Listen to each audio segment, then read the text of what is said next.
So ngayong araw po, kung kailan nyo man po ito mapapanood, tanghali, hapong, gabi mga idol. At syempre, at meron niya ako ritong nakitang isang box dito sa table namin, ano. At sabi nga ng asawa ko, buksan ko daw kasi nakakahunto ng LBC at wala naman akong pinapa-order or darating na parcel namin na order mga idol. At sabi nga nung asawa ko, buksan ko daw. Sabi ko naman, bakit nyo bubuksan, hindi naman akin tong box ng LBC, basta kabuksan mo, sabi sa asawa ko.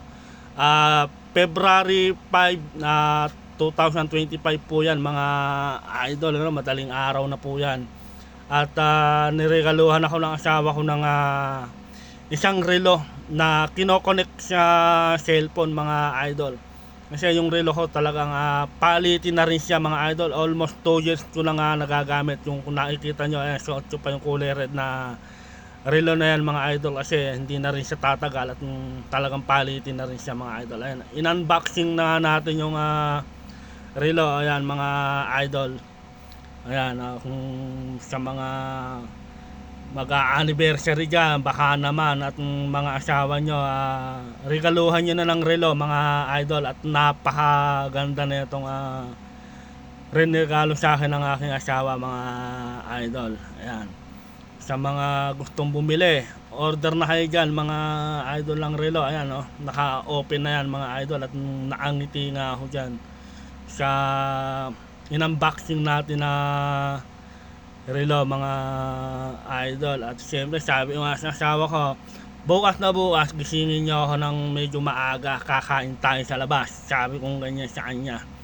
Ayaw niya rin maniwala sa akin. Sabi ko naman, saan mo ako gustong kumain? At siyempre naman yung anak ko, McDo daw ang gusto niyang puntahan namin at doon daw kami kakain. At medyo matagal-tagal na araw kami hindi nakakapasok sa McDo, puro na lang daw take out. Ayan mga idol, ito na nga yung charger nya at nakita na natin, ano.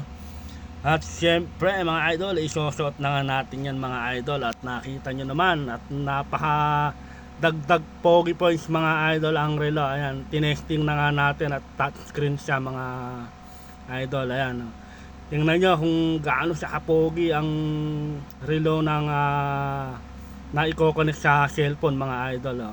Ayan, pwede ka pang mamili dyan mga idol lang kung anong design. Ayan, pagka meron tumawag sa'yo, connect din dyan yan mga idol yung sa relo mo. Pwede ka makipag-usap din dyan sa relo. Ayan mga idol.